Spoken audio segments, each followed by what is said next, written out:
Good afternoon from Yummy B TV. Wishing you all well today, sending loads of love as usual.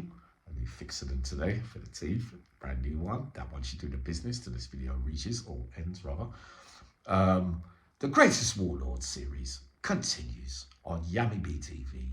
What I saw, what I heard, all the dots joined together, combined with all my knowledge from all sides and all neck of the woods, I break it down to you.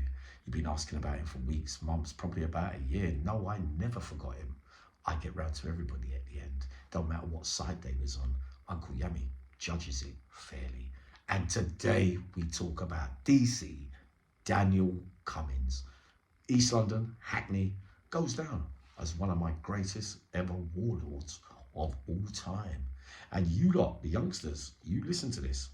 Gang culture, when you reach, especially with loss of life and a lot of hurt people, with North London and East London, Tottenham, Hackney, very, very common knowledge that that war started from the 90s and carried on all the way through. I hope it's died down a bit now, for goodness sake. This postcode thing, some of them are fighting now over the same stuff from the 90s, but they don't know what it's about.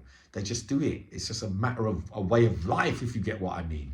But if you're expecting or you're involved in it, when you reach the long-termers category, there could be a bunch of people waiting for you to reach there. A lot of hurt people too, with the same peer pressure that they went away to jail with, that they're in there and they're going to say, yeah, my man just turned up. You know what? You never killed him. You never done him. Did it? Oh, we'll do that then. They have to feel the need to represent their area. So this is how it went with what I saw from Daniel Cumins. I'm in Belmarsh, 2000. Waiting to go up on a string of robberies at the Old Bailey, sadly. And with all the youngsters, new generation, that North London and East London beef is peak at that time. All I can hear from the North London lot is, yeah, that Daniel Cumins, that DC. So I've already got inside information about this guy. He's only a youth, remember, he's only a kid. He's only 19, 20 when he first got to Belmarsh, right? This time, not this time, but when I was waiting for the trial for the robberies, that was the first time he ever reached adult prison, right? So on hearing all this knowledge, and then he turns up in the prison, down the gym, in the changing room, I'm saying, is that him? Is that who you lot are after?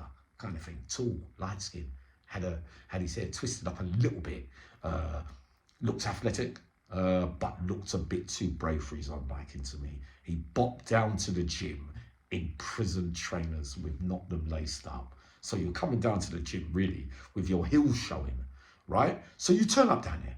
I got 3 of mine, the youngsters from North London, but I don't want to get involved in this younger beef here. It's a bit too much for me, and it's in London as well. Them times, I ain't really going to buy that out, even though there were bits where they were coming to me and saying, Yummy, do him, do him, do him, do him. But the other parties would have noticed already who I was and would approach me. I said, Uncle Yummy, like, I'm not involved. Cool. All right. So you're down the gym. They walk, they do the circling thing round you, like the cowboys and Indians. Remember in the old days? So you're standing up like that, DC. You got your flip-flops on. They're not even laced up. They're prison trainers, but they're like flip-flops. So you're vulnerable. So you're standing up there. They're all walking around. Yeah, you DC. Are you Daniel Cumins? He's going like, hey. Yeah, and what? Why? Who you? Like, what are you saying? Like, there. Uncle Yummy says, first mistake, if they were serious, you'd be out of the game. You missed the boat that day. They missed the boat. You got away. It was time to go back, I think, or time to go in. I can't remember which way round it was, but they never got another chance. There. He beat that case. While I wasn't there, I ended up with my 12, 13 years in the Cays. You end up allegedly getting convicted of murder of somebody in North London. How true that is, I don't know. I wasn't there, right? So you turn back up into Belmarsh after that first scenario where I saw you, right? So I'm in the Cays and I'm with 3 of my 4 beloved North London youngsters. Proper stuff they are as well. No need to name them today. Imagine one of those days. You go down to education and we're all in the classroom. I think C was sitting there, Porky was sitting there, Quincy was sitting there, and those 3 or 4 sat in the classroom crying, sitting like this. No working education class that day. What's happened? My pal just got his head blown off. So they're looking really, really sad because you could see that these guys were close to that guy. 3-4 months passed, right? A lot of hurt individuals in those cases. Remember this. 3-4 months passed. Who turns up? Daniel Cumins. You walk through the gate, you walk past the kitchen, one man from the North London side. It's lunchtime-y, afternoon-y kind of thing when you leave reception and come onto the wing. So they've noticed you walk past the kitchen with your bag on your shoulder and you're walking, and he's like that. That's him. Wow. So he goes into his cell. They unlock the door. You put your kit down. 3-4 of them other them put on their tracksuits and that. We talked about this story way back in the day, if I remember rightly. They creep up on you. So they come into the cell. Your door's not on the bolt. So you're not really expecting nothing, but you should be expecting something. Especially when you don't know no one in the cates, DC. But you're young, all right, you're brave, you can have it. Right. They come in. Someone's holding a door. They start hitting you with everything. You ever go back, you end up with bruises all over your face. The door locks.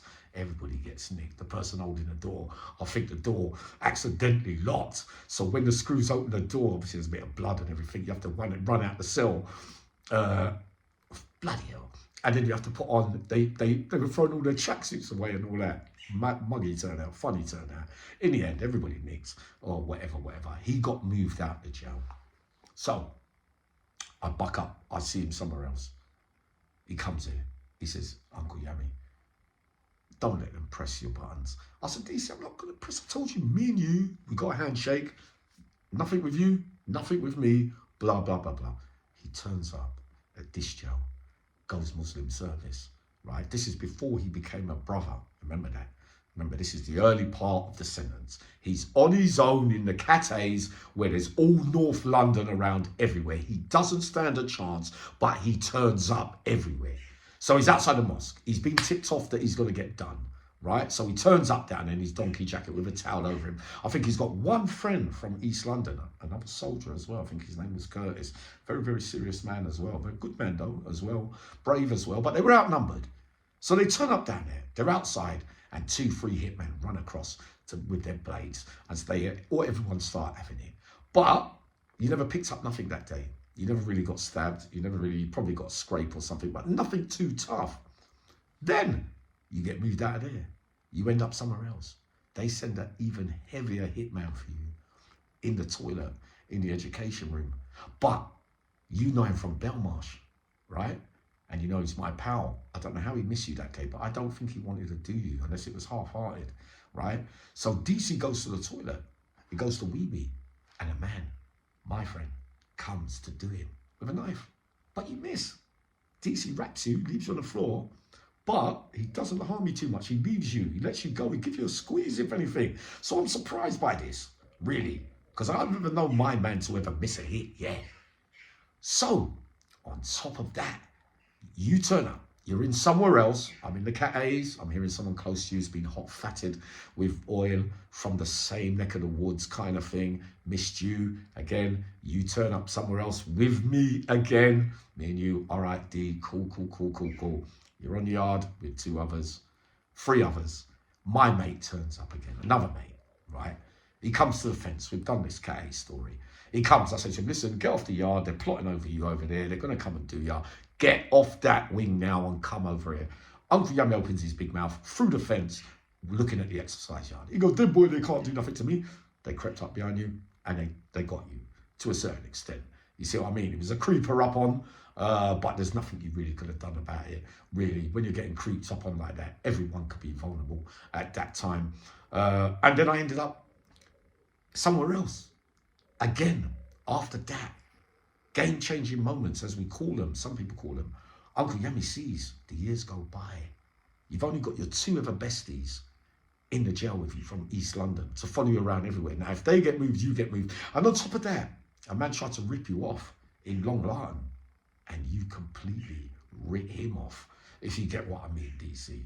Now, I won't go into these other bits here. It doesn't make no sense. This is what we're talking about, this guy in particular, right? So we know that. He put a guy, seriously, another name, he put him in hospital, we've done him. He looks very deceiving physically. I used to come on the pads with me. He used to say to me, Uncle Yummy, you know I don't mess about with you. He goes, because I know that you're underestimating. People don't know that you can do a bit of everything. This is what he used to say to me, right? I said, come, let me take you on the pads, D. And then man, they're looking at me, Yummy, don't spot. What are you doing? But you know, Uncle Yummy's got to be fair. He ain't done nothing to me. You know what I mean? And I think he's really humble and he's a cool guy. A proper warlord, turns up everywhere and wins a lot of the time. So even though those mixtures of things that happened over all them years, in the end, it all turned around in your favour. Because once you became a brother, all the brothers, the Muslim brothers, came to the Ca'es during that second period of 2005, 6, 7, and they loved you. So now you had your back up too. So now the shoe was on the other foot with North London because you were outnumbering them, but you never took advantage of it, and you could have, DC. You could have, and you didn't. So Uncle Yummy says today, for the most bottle, 4, trustworthiness, loyalty, humbleness, warlord, fighting, weapons, everything that you can ever think of on the streets as well. To round it all off, I heard about you when you was a little small boy. Allegedly, I don't know how true this is. Rest in peace, my boy Fox. Didn't mind Fox. I got on well with him as well. Apparently, he tried to extort you as a kid in East London. And I heard that you let off 2 shots on the floor or whatever, and he had to depart where he was doing that shift with the youngsters. But I heard you weren't having none of it. Don't know how true that is. That could be a little bit of hearsay. But all in all, Uncle Yummy says, for the humblest, loyalist, most trustworthy, a complete warlord who represented on his own for the entire sentence, right? For the entire sentence, through the ups and downs, Uncle Yummy says that he has to go down as one of the greatest of all time from that life. See you shortly.